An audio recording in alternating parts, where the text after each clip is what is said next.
Okay, so we will solve this problem. Redraw the circuit considering this as a super mesh. Okay.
So basically, using this mesh analysis, I have to find the current I naught.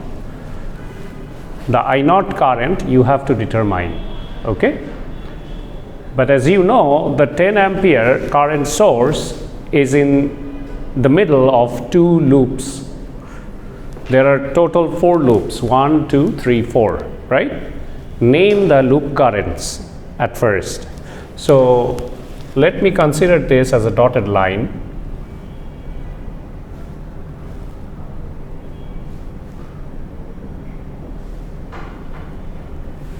So let's say this is loop 1.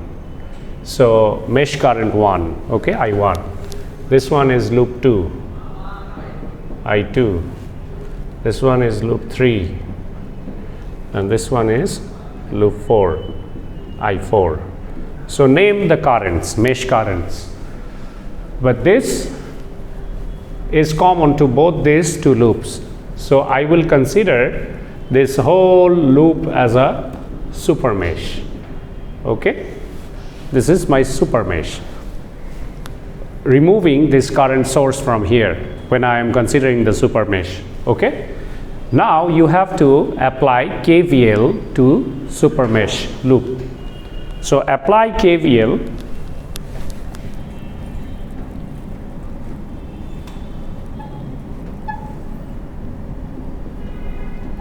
at super mesh. So what happens? Your I1 current was flowing through 2 ohm and you have I4 current over here, right? So your primary current is this one when you're considering the super mesh. So I1 minus I4 times 2 will give you the voltage drop across this 2 ohm resistor.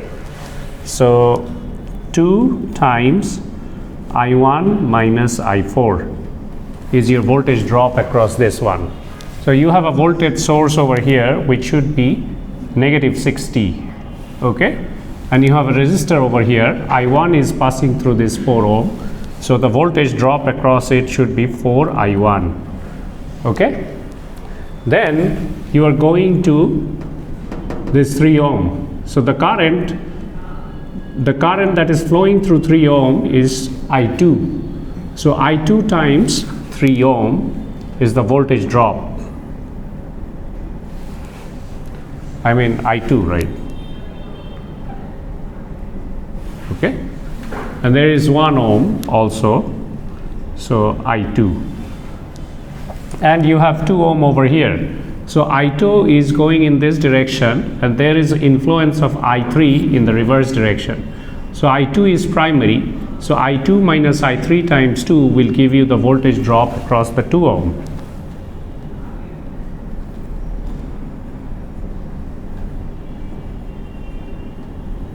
So sum of all the voltage drop should be equal to 0. So this is your KVL across the super mesh. Did you understand? So simplify this equation. There is 2I1, there is 4I1, which is 6. Is there any more I1? No. So 6I1. This is I4, right? Let's calculate this later. Go to I2. There is 3I2 plus 1, 4. 4 plus 2 is 6. Plus 6I2. And how many I3 is there? Minus 2I3. And how many I4? Minus 2I4. And you have equal to 60. Right? What is your I4? Your I4 is equal to minus 5 ampere. You see the direction of I4 current, it is in this direction, and your 5 ampere is flowing through this direction. So due to the reverse direction, you will have negative sign. So this is your I4. You can put I4 over here. You will get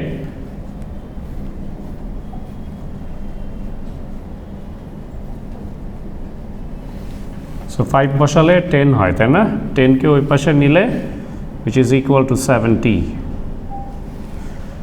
So this is your equation. Can you divide it by 2? If you divide by 2, it will be 3I1 plus 3I2 minus I3, divided by 2, which is equal to 70 কে 2 দিয়ে ভাগ করলে কত হয় 35 না?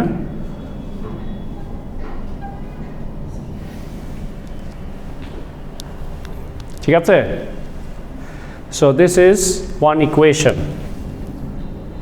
Equation 1 using super mesh. And now you have another equation. হ্যাঁ এই যে এইখানে I4 এর জায়গায় তুমি মাইনাস ও আচ্ছা 50 হবে সরি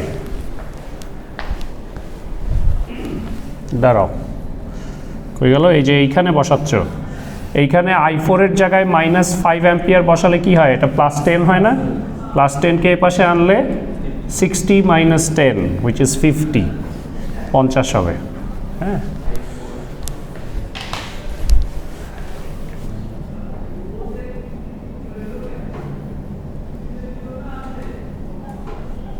আর 50 কে 2 দিয়ে ভাগ করলে 25 ওকে বুঝতে পারছো কিভাবে বের করলাম so this is one equation and you will get another equation from this loop এইখানে তো I4 এখানে একটা লুপ ইউজ করার দরকার নাই কারণ এই I4 কারেন্টটাই বেসিক্যালি এটা তাই না in the reverse direction so I don't need to use any loop হ্যাঁ এইখানে আমার লুপ বের করতে হবে ঠিক আছে so if I apply KVL at mesh loop 3 তাহলে কি হয় ইকুয়েশন এখানে 1 অ্যাম্পিয়ার সো I3 এদিক দিয়ে ফ্লো করছে I4 এদিক দিয়ে ফ্লো করছে I3 minus I4 times 1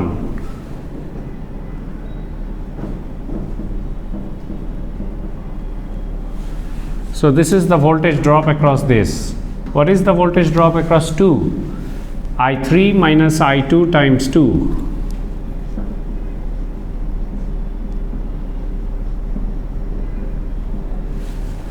and you have a voltage drop over here your current is flowing in this direction so this will be positive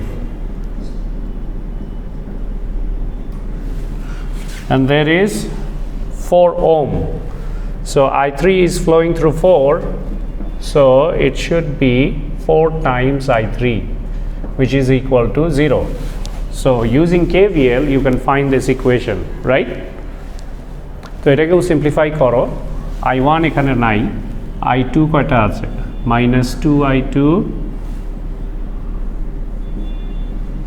I3 কয়টা আছে, 1 2 তিনটা আর 7 I3, I4 কয়টা আছে, একটাই, -I4 equal to -22.5. So I4 এর জায়গায় -5 বসিয়ে দাও, তাহলে কত হয়, -2I2 প্লাস 7I3, এটাকে ওপাশে নিয়ে গেলে এটা তো +10 না +5, তাই না, +5কে এই পাশে আনলে মাইনাস হয়ে যায়, তো -27.5, বুঝতে পেরেছ? সো দিস ইজ ইয়োর, এটাকে মাইনাস দিয়ে গুণ করে দিতে পারো, তাহলে মাইনাস দিয়ে যদি গুণ করো 2I2 -7I3 is equal to 27.5. This is equation 2. Okay, so 2 equations you got, and now you need third equation. So if it is a super mesh problem, you have to apply both KVL and KCL. The KVL part is over. From the KVL you got 2 equations, and now you have to apply KCL at the where you applied super mesh. So at this point, at this node, let's say this is node 1. Okay, at this node you have to apply KCL, Kirchhoff's current law. So applying KCL at node 1, what will you get? I1 current এদিক দিয়ে flow করছে, এদিক দিয়ে I2 current বেরোচ্ছে, আর 10 ampere ঢুকছে, তাহলে I1 plus 10 equal to I2. This is another equation. So I1 minus I2 is equal to -10. So this is equation 3. So you got 3 equations. ঠিক আছে, এই তিনটা ইকুয়েশনকে তোমরা সলভ করে ইজিলি তোমরা I1 I2 I3 এর ভ্যালু বের করতে পারবা। ঠিক আছে, ম্যাট্রিক্স ফর্মে করলে I1 I2 I3 এর ভ্যালু বেরোয় যাবে। ক্লিয়ার? এটাতে কোনো প্রবলেম আছে? বুঝতে পারছো সুপার মেশ কীভাবে করে, আর কি সুপার মেশ করার দরকার আছে? Then we will move to the new chapter. ঠিক আছে, তো যেহেতু সুপার মেশে আজকে শেষ হয়ে গেল, তো ইন দ্য নেক্সট ক্লাস তোমাদেরকে প্রেজেন্টেশনের জন্য আমি একটা করে টপিক ধরাই দেব সবাইকে, বাসায় বসে ভিডিও করে সুন্দর করে প্রেজেন্টেশন করে ফেসবুকে আপলোড করবা। ঠিক আছে, মনে থাকে যেন।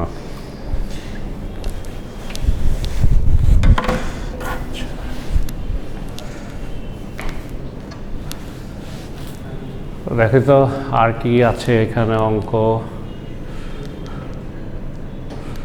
এখানে অনেক এক্সাম্পল আছে, তোমরা বাসায় প্র্যাকটিস করতে পারো।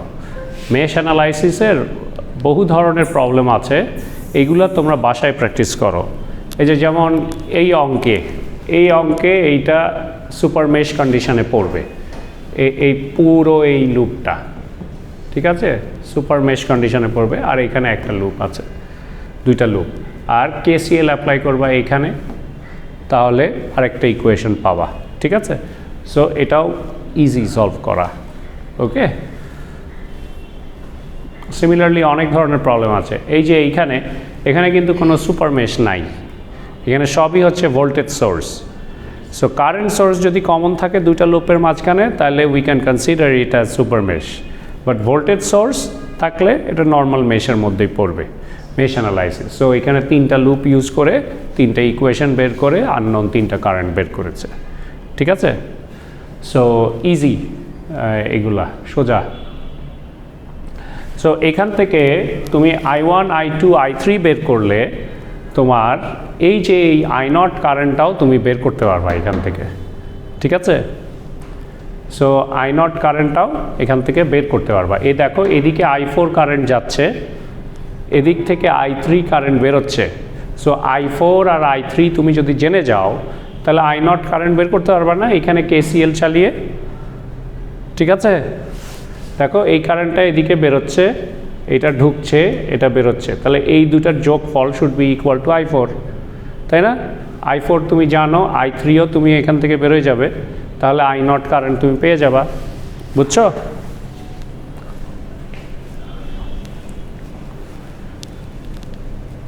এটাও একটা সুপার মেশের অঙ্ক। হ্যাঁ, সো আইডেন্টিফাই করতে হবে কয়টা লুপ আছে আর সুপার মেশ আছে কিনা, ঠিক আছে? সো এই ধরনের প্রবলেমগুলো তোমরা বাসায় প্র্যাকটিস করবা, তাহলেই হবে। So let's move to module 2, I mean 4। Module 4-এ কী ছিল?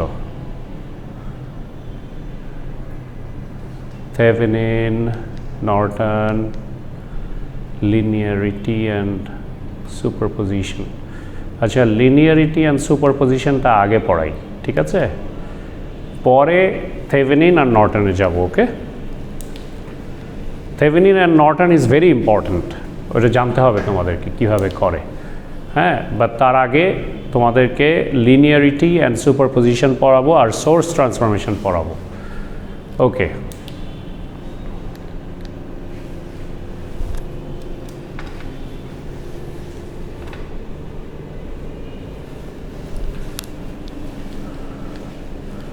So linearity and superposition.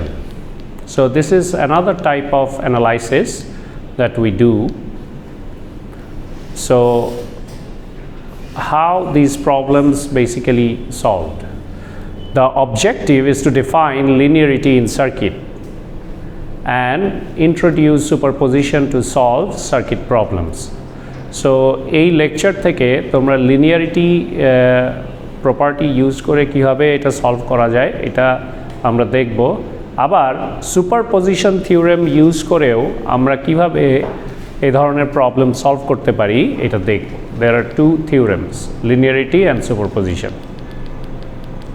So দেখো, লিনিয়ারিটি ফাংশন যেটা বেসিক্যালি আমরা জানি যে the function is equal to some constant into depends on some variable, right? তোমার x আর y যদি থাকে, yটা যদি ফাংশন হয়ে থাকে, y is a function of x, ঠিক আছে? সো ওই যে fx যেটা, তুমি যদি x এর ভ্যালু চেঞ্জ করো then it will be directly proportional to your y, ঠিক আছে? তুমি x এর ভ্যালু চেঞ্জ করলে তার রেসপেক্টে তোমার y এর ভ্যালু চেঞ্জ হবে, ফাংশনের ভ্যালু চেঞ্জ হবে, ঠিক আছে? So that is what we call linear. মানে তুমি যদি y equal to mx plus c ইকুয়েশনটা ইউজ করো, ঠিক আছে? সিটা আপাতত বাদ দাও, সি তো is a constant. y equal to mx যদি ধরো, তো x এর ভ্যালু যদি 1 দাও উইথ রেসপেক্ট টু, যদি গ্রেডিয়েন্ট তুমি ফিক্সড রাখো, তাহলে 1 দেওয়ার পরে তুমি y এর একটা পার্টিকুলার ভ্যালু পাবা, তারপর 2 দেওয়ার পরে y এর আরেকটা পার্টিকুলার ভ্যালু পাবা। সো এই যে 1 2 3 করে বাড়াচ্ছ, যে এই যে x বাড়াচ্ছে, yও কিন্তু ওই রেঞ্জেই বাড়ছে, ঠিক আছে? কারণ it is multiplied by a constant factor m, gradient, তাই না? So if you connect the dots you will get a straight line. So it's a linear line, ঠিক আছে? যেটা তোমার অরিজিন দিয়ে পাস করবে। তুমি x এর ভ্যালু 0 দিলে y এর ভ্যালু 0 পাবা, ঠিক আছে? So that is what is শোন ওভার হিয়ার। লিনিয়ার ফাংশন তোমরা দেখছো উইথ রেসপেক্ট টু x, তোমার এখানে fx এর ভ্যালু চেঞ্জ হচ্ছে। x প্রথমে 0, তো তোমার fx এর ভ্যালু 0। তুমি x বাড়াচ্ছ, y এর ভ্যালু বাড়ছে, x বাড়াচ্ছ, y এর ভ্যালু আরও বাড়ছে। So fx is a function of x, ঠিক আছে?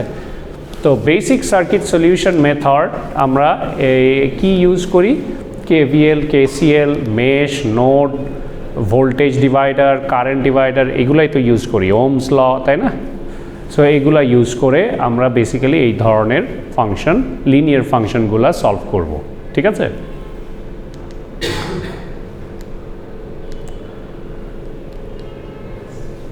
তো দেখো ওই যে fx is equal to mx এইটার এক্স্যাক্ট ফর্ম তুমি যদি ইলেকট্রিক্যাল সার্কিটে কনভার্ট করো in terms of voltage and current তো v is equal to ri আমরা বলতে পারি so with respect to current your voltage will change so it's a linear function the current I mean voltage is directly proportional to the current ঠিক আছে তুমি current বাড়াচ্ছ with respect to increase in current voltage will also increase ঠিক আছে and it will increase linearly ঠিক আছে straight line তোমার increase করবে কারণ you are multiplying it by a constant factor r ঠিক আছে so that is what is shown over here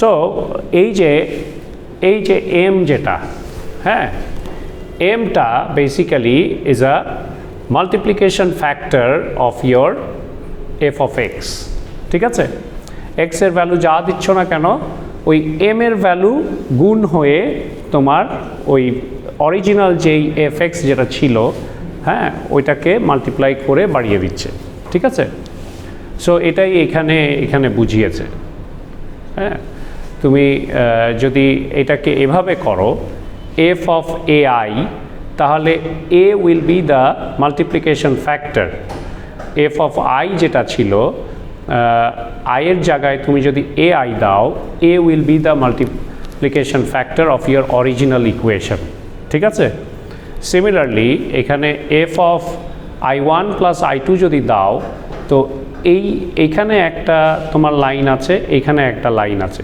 এই যে f of i1 plus f of i2 হ্যাঁ রাইট আলাদা আলাদা করে তুমি ফাংশন লিখতে পারবা এটাকে সুপারপজিশন বলে হ্যাঁ এর ভ্যালু কনস্ট্যান্ট কিন্তু i এর ভ্যালু তো কনস্ট্যান্ট না a হচ্ছে মাল্টিপ্লিকেশন ফ্যাক্টর হ্যাঁ এটা কনস্ট্যান্ট ঠিক আছে সো এইটাকে আমরা বলে থাকি লিনিয়ার ফাংশন হ্যাঁ আর এখানে আমরা বেসিক্যালি সুপারপজিশন ইনক্লুড করছি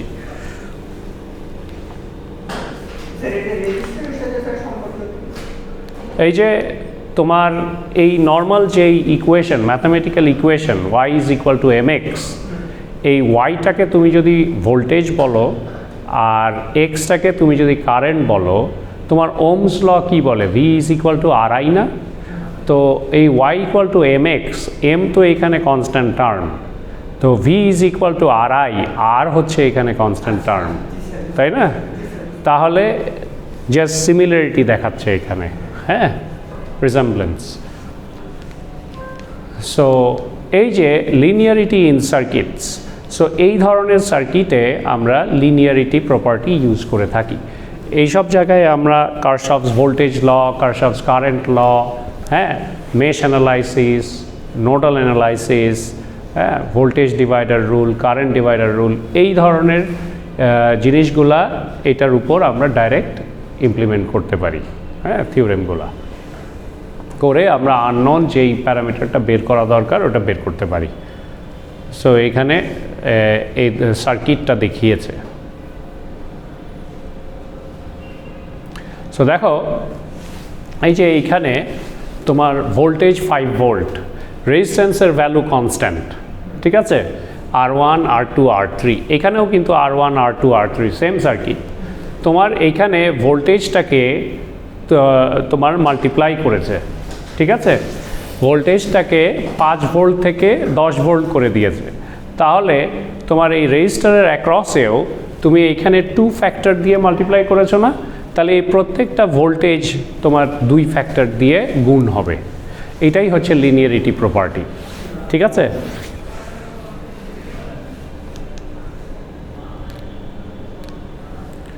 সো লিনিয়ারিটি ইন সার্কিটস এটাই এখানে শো করা হয়েছে ডিসি সার্কিট আছে আবার এসি সার্কিটও আছে সো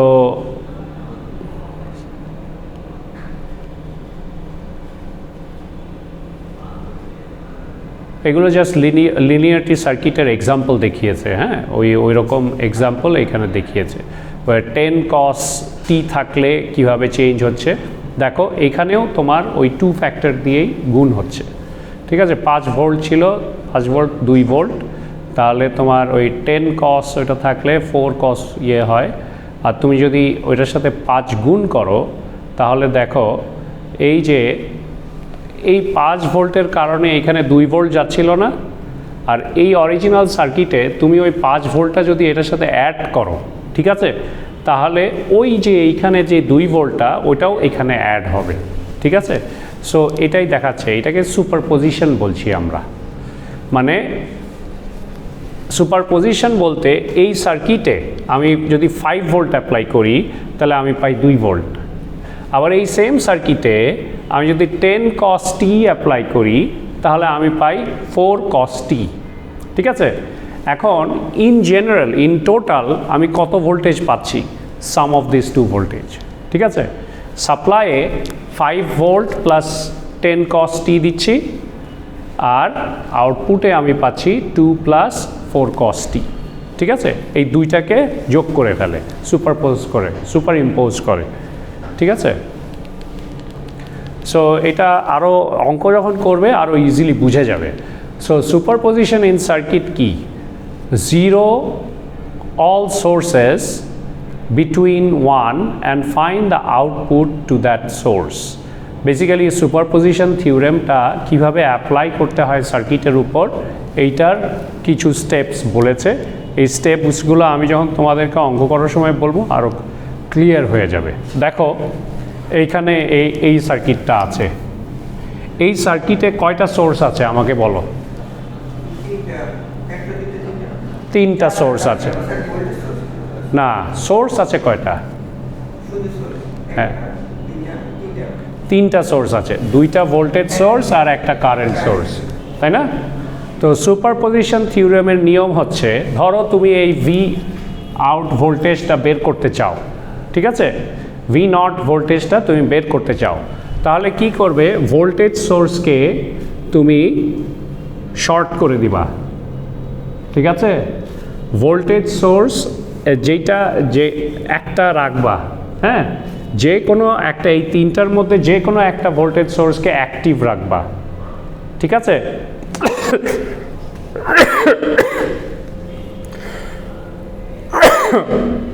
আর বাকি যেই 2টা ভোল্টেজ আর কারেন্ট সোর্স আছে তার,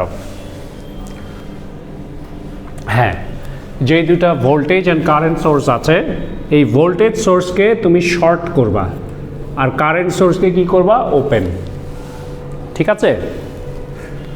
তারপর তুমি ওই ভি নট ভোল্টেজটা বের করবা সার্কিটে। চোখ দিয়ে পানি বের হয়ে গেল কাছতে গিয়ে। আচ্ছা দেখো, এইটাকে আমি শর্ট করে দিব আর এইটাকে আমি ওপেন করে দিব, তার মানে এইটা আমার সার্কিটের সাথে কোনো কানেকশন নাই, আর এটা আমার শর্ট হয়ে যাবে, ঠিক আছে। তাহলে আমার সার্কিটটা দেখতে কীরকম হবে? এখানে একটা রেজিস্টার, এখানে একটা রেজিস্টার, এখানে একটা রেজিস্টার, এখানে একটা রেজিস্টার, তাই না? আর কিচ্ছু নাই। সো এই রেজিস্টারের অ্যাক্রসে তুমি ভি নট তখন বের করবা। হ্যাঁ, অফকোর্স সুপারপজিশন মানেই তো এটা, থিওরেম মনে রাখতে হবে, এগুলো তো মনে রাখা সোজা। সুপারপজিশন কি? যে আমাকে আলাদা আলাদা ভোল্টেজ সোর্সকে কনসিডার করে যেই পয়েন্টের ভোল্টেজ বের করতে বলবে ওইটা আমি বের করব। হ্যাঁ, হ্যাঁ পারতে, ওটাও করতে হবে, ওটাও করতে হবে, সবই করতে হবে। প্রথমে এটাকে অ্যাক্টিভ রাখবা, বাকি 2টাকে ডিসেবল করতে হবে। তো ডিসেবল কি করছো? ভোল্টেজ সোর্সকে আমার শর্ট করতে হয়, কারেন্ট সোর্সকে আমার ওপেন করতে হয়, এই জিনিসটা মনে রাখবা, ঠিক আছে। তো নিয়ে এখানে ভি নট বের করবা, ওই ভি নট হবে হচ্ছে ভি নট 1, ঠিক আছে। তারপরে আবার এখন এই ভোল্টেজ সোর্সটাকে অ্যাক্টিভ রাখলে এটাকে শর্ট করতে হবে, এটাকে ওপেন করতে হবে, নিয়ে এই ভোল্টেজ সোর্স ইউজ করে এইখানের ভি নট বের করতে হবে। আবার ওই ভি নটের নাম হবে ভি নট 2, ঠিক আছে। তারপর এই 2টাকে শর্ট করবা আর এইটাকে অ্যাক্টিভ রাখবা, নিয়ে এই কারেন্ট সোর্স যখন অ্যাক্টিভ থাকবে এইখানের ভি নট কত হয় ওইটা বের করলে ভি নট 3 পাবা, ঠিক আছে? সো এই যে এই তিনটা পেলে এই তিনটাকে যোগ করলে তুমি মেন ভি নটটা পাবা, এটাই হচ্ছে সুপারপজিশন। বুঝতে পেরেছ? ক্লিয়ার? সো এইখানেই ওরা ওই একই জিনিস করেছে, জাস্ট এইখানে স্টেপসগুলো বুঝিয়েছে যে zero all sources between zero all sources but one, একটা বাদ রেখে বাকি সোর্সগুলোকে জিরো করো and find the output to that source, find the output to this source, ঠিক আছে? সো যেই সোর্সটা অ্যাক্টিভ রেখেছো তার আউটপুট তোমাকে যেটা বের করতে বলেছে ভি নট, ওইটা বের করো। Repeat this procedure for each source, প্রত্যেকটা সোর্সের জন্যই একই স্টেপ ফলো করতে হবে। তার মানে এখানে তিনটা সোর্স আছে, তিনটা সোর্সের জন্য তিনটা ভোল্টেজ পাবা ভি নট, ওই তিনটা ভোল্টেজকে তোমার যোগ করতে হবে, তাহলে তুমি ফাইনাল আউটপুট রেজাল্ট পাবা ভি নটের। বুঝতে পেরেছো? This is what is superposition theorem. Okay, so এই ধরনের অঙ্ক আমরা করব। হয়ে গেল? হ্যাঁ, চ্যাপ্টার হচ্ছে চ্যাপ্টার 3, চ্যাপ্টার 3 এর মধ্যে এগুলো সব আছে। চ্যাপ্টার 3 এ না চ্যাপ্টার 4 এ একটু দেখতে হবে। আচ্ছা, কি কনসেপ্ট কি হলো? রেজিস্টার্স, ক্যাপাসিটার্স, ইন্ডাক্টার্স আর linear elements, linearity in circuit যেটা আমরা দেখলাম। তো লিনিয়ার সার্কিট তুমি নর্মালি যেভাবে তুমি সলভ করো ওইভাবে সলভ করবা V naught, using voltage divider rule বা কেভিএল, কেসিএল যে কোনো কিছু অ্যাপ্লাই করে তুমি এই সার্কিটের ভি নটটা সলভ করতে পারো। This is what is linear. হ্যাঁ, আর সুপারপজিশন থিওরেম দেখলাম যে একটা সোর্সকে অ্যাক্টিভ রেখে বাকি সোর্সগুলোকে অফ করে আমাকে ভোল্টেজ বের করতে হবে। তো যতগুলো সোর্স আছে ততগুলো আউটপুট ভোল্টেজ আমি পাবো, ওই সব কয়টা আউটপুট ভোল্টেজকে যোগ করলে I will get the total output result. ঠিক আছে? So this is what is superposition, linearity and superposition. Linearity circuit just normally তোমরা যেভাবে সলভ করো ওভাবে করবা। ওকে, এই যে এখানে সাপ্লাই ভোল্টেজ আছে না, তো এইখানের ভোল্টেজ হচ্ছে গিয়ে ভিএস, তাই না, প্যারালালে। তো এই ভিএসটাই তো বেসিক্যালি এইখানে অ্যাপ্লাই হচ্ছে, তার মানে ভোল্টেজ ডিভাইডার রুল ইউজ করলে ভি নট পেয়ে যাবে না? সো ভি নট পেয়ে যাবা। So V naught will be R3 divided by R2 plus R3 into supply voltage. ঠিক আছে? তাহলে তুমি পেয়ে যাবে। ওকে, সো ওইটা হচ্ছে লিনিয়ারিটি সার্কিট। আর সুপারপজিশনে তোমার সোর্সগুলোকে আলাদা আলাদা কনসিডার করে তিনটা ভোল্টেজ বের করে যোগ করতে হবে। So these are the concepts that you have learned, and let's go to solving problems now. Solving প্রবলেমসে যদি যাই, কোথায় ছিল, এখান থেকে বেরোতে হবে। চ্যাপ্টার 4, মোস্ট প্রবাবলি চ্যাপ্টার 4 এ আছে সুপারপজিশন।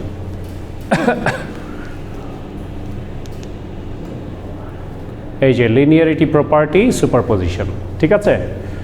সো দেখো লিনিয়ার সার্কিটস কীভাবে সলভ করবা।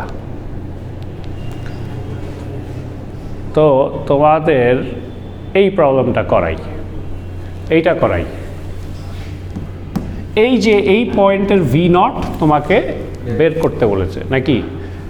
For the circuit in figure এত assume V naught is equal to 1 volt and use linearity to find the actual value of V naught. ঠিক আছে,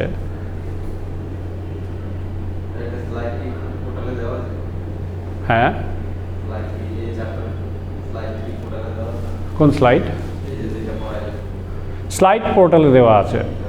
হ্যাঁ, slide পোর্টালে দেওয়া আছে বই। আর এই যে এই প্রবলেমগুলো দেখছো এগুলো চ্যাপ্টারের শেষে যে প্রবলেমগুলো আছে ওইগুলা।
আচ্ছা প্রথম অঙ্কটাই দেখো, এইটা দেখো 30 ভোল্ট 5 ওম 25 ওম অ্যান্ড 40 ওম আর 15 ওম দেওয়া আছে এই সার্কিটটা। So you have to find I naught. তো আই নট কীভাবে বের করবে?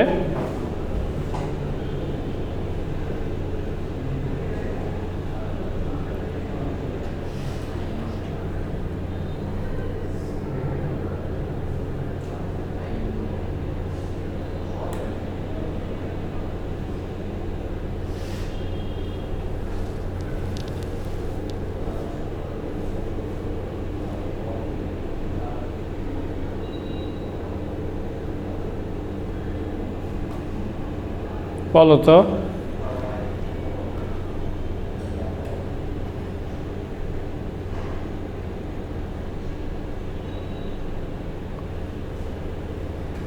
ওয়েল প্রথমে ইকুইভ্যালেন্ট রেজিস্ট্যান্স বের করে নাও, নিয়ে সাপ্লাই কারেন্টটা বের করে নাও আইএস। ঠিক আছে? সো সাপ্লাই কারেন্ট জানলে কত কারেন্ট এখান দিয়ে ফ্লো করছে এটা যদি জানো, তাহলে তুমি কারেন্ট ডিভাইডার রুল ইউজ করলে আই নট পাবা না?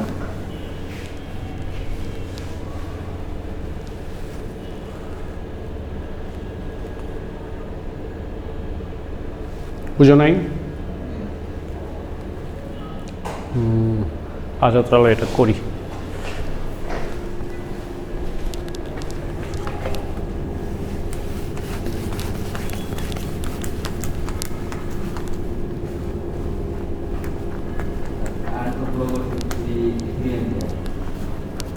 হ্যাঁ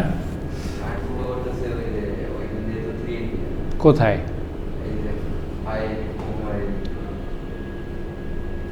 3 অ্যাম্পিয়ার কিভাবে?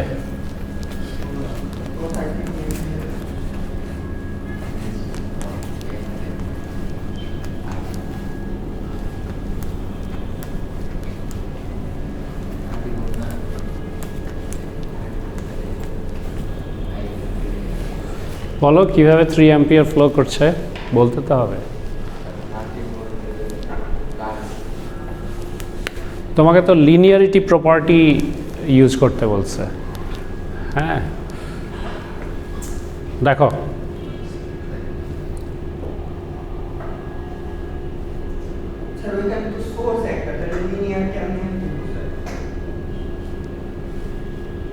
হ্যাঁ সোর্স একটা তো হয়েছে কি, লিনিয়ারিটি তো অন্য জিনিস। সুপার পজিশনের সাথে লিনিয়ারিটি মিক্স করো না, দুইটা তো আলাদা আলাদা।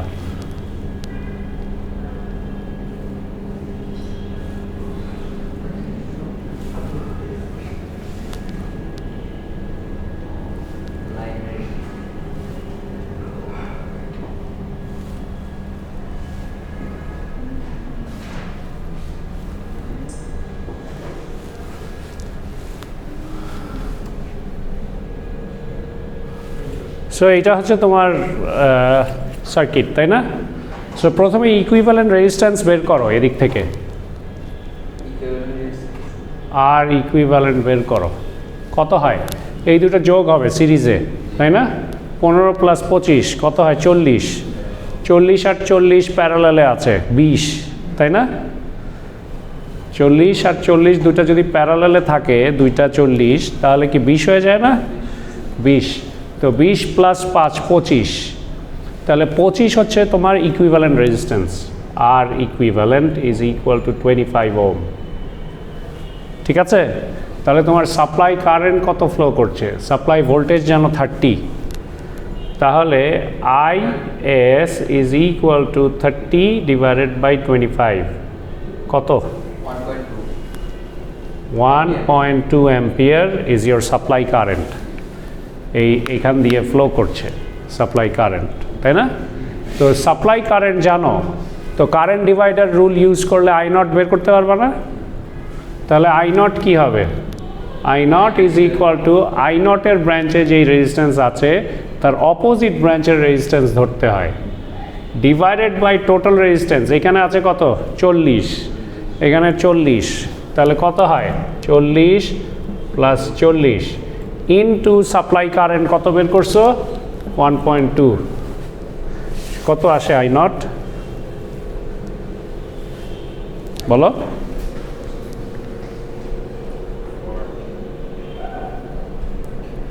0.6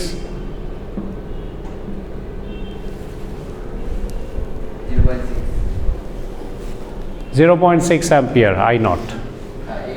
সো এখন তোমাকে ওইখানে কি বলেছে কোয়েশ্চেনটা পড়ো তো। Calculate the current I not in the circuit in figure 4.69. What value of input voltage is necessary to make I naught equal to 5 ampere? হ্যাঁ, কত ভোল্টেজ লাগবে? তো এই I naught কে তুমি যদি 5 দিয়ে গুণ করো, সরি I naught এর ভ্যালু কত? 0.6। 0.6 কে কত দিয়ে গুণ করলে 5 হয় বের করো। হ্যাঁ 0.6, এটা 0.6 কে কত দিয়ে গুণ করলে 5 হয়? 8.33 এত দিয়ে। তাহলে এইটা দিয়ে গুণ করলে তোমার 5 অ্যাম্পিয়ার হয়, তাই না? তাহলে এখানে 5 অ্যাম্পিয়ার বানাতে আমাকে এই ফ্যাক্টরটা দিয়ে গুণ করতে লাগে। লিনিয়ারিটি প্রপার্টি কি বলে? তুমি যদি এক্সকে এই ভ্যালুটা দিয়ে গুণ করো তাহলে ওয়াইকেও ওই ভ্যালু দিয়ে গুণ করতে হবে, তাহলে ওয়াইয়ের ভ্যালু ওইটাই হবে, রাইট? তার মানে ওয়াইয়ের ভ্যালু এখানে 30 আছে, তাই না? সো 30 গুণ 8.33 করতে হবে। তাহলে কোয়েশ্চেনে কি বলছে যে what value of input voltage is necessary, তাহলে ওইটাকে এই 30 দিয়ে গুণ করলে যত ভোল্টেজ ওইটা প্রোভাইড করতে হবে I naught 5 বানাতে হলে। বুঝতে পেরেছ? This is linearity property. Okay, understood? I naught তো তুমি বের করলে এই ইকুয়েশন থেকে, তাই না? 0.6। ও এই কারেন্ট ডিভাইডার রুল তোমার এরকম যদি থাকে, একটা কারেন্ট সোর্স আছে আর এখানে দুইটা রেজিস্ট্যান্স আছে,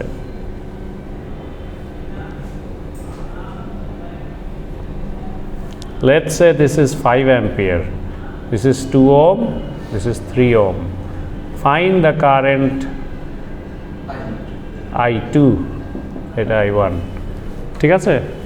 সো এই I2 কারেন্ট বের করতে হলে তোমাকে কি করতে হবে? এটা হচ্ছে supply current, current divider rule. যদি তুমি I2 কারেন্ট বের করতে চাও তাহলে তার অপোজিট ব্রাঞ্চের রেজিস্ট্যান্স নিতে হবে, ওইটা হবে উপরে, ডিভাইডেড বাই টোটাল রেজিস্ট্যান্স সার্কিটের 2 + 3 টাইমস সাপ্লাই কারেন্ট। বুঝতে পেরেছ? এই সেম জিনিসটা এইখানে করা হয়েছে। এই দুটো তো সিরিজে তো কারেন্ট একটাই থাকে, তো এই দুটো রেজিস্ট্যান্সকে যোগ করলে 40 হয়, তাই না? তো কারেন্ট তো I naught এটাতে ফ্লো করছে। সো এইটার অপোজিট ব্রাঞ্চ কোনটা? 40 ওম। সো ওই 40 এখানে নিয়েছি, আর এইখানের 40 আর এইখানের টোটাল রেজিস্ট্যান্স 40, দুটাকে যোগ করেছি, ইনটু সাপ্লাই কারেন্ট কত বের করেছিলাম? 1.2। বুঝতে পেরেছ? সো এটা। আর লিনিয়ারিটি প্রপার্টি নিয়ে কোয়েশ্চেন আছে, বুঝতে পেরেছ কিভাবে করে?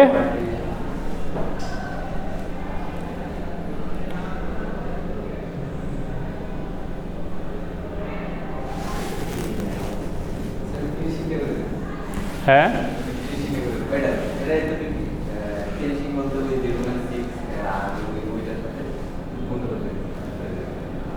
বুঝছো?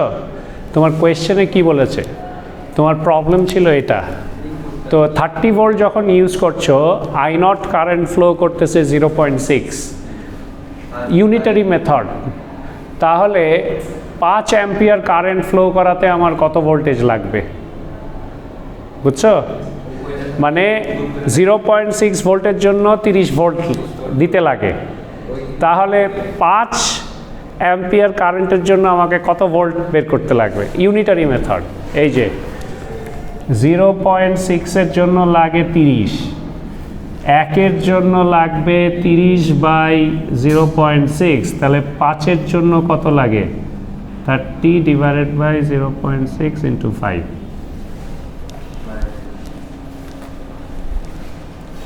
বুঝছো? এই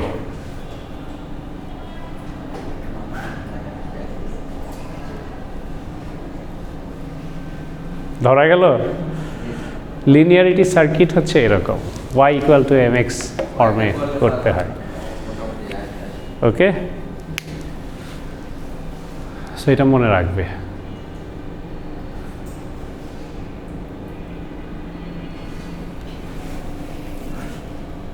আশা করি এটা নিয়ে প্রবলেম হবে না, প্র্যাকটিস করলে প্রবলেম হবে না।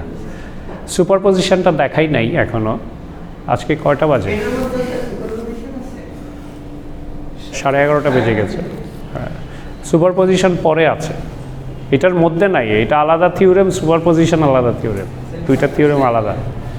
দুইটা থিওরেম একসাথে পড়িয়েছি ওই স্লাইডে, এবার দুইটা থিওরেম আলাদা। লিনিয়ারিটি প্রপার্টি আলাদা, সুপারপজিশন আলাদা। ওকে, লিনিয়ারিটি প্রপার্টিতে আমরা KVL, KCL, voltage divider, current divider সব ইউজ করতে পারি। ঠিক আছে, মেশ অ্যানালাইসিস, নোড অ্যানালাইসিস সব ইউজ করতে পারি লিনিয়ারিটি প্রপার্টিতে।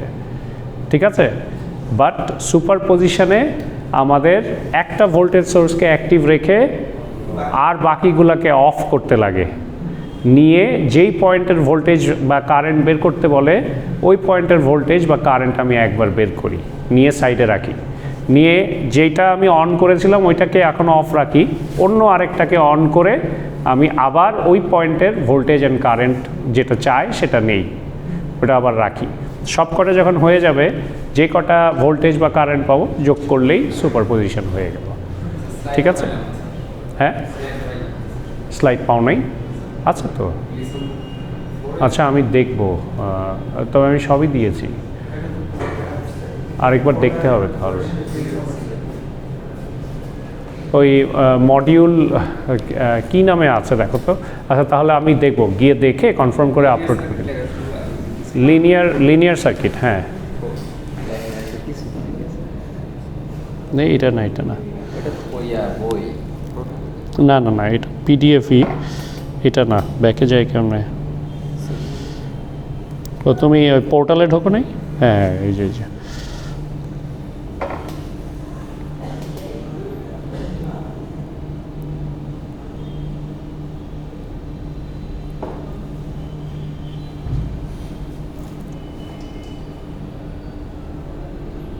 তাহলে এটা দিই নেই, দিতে হবে।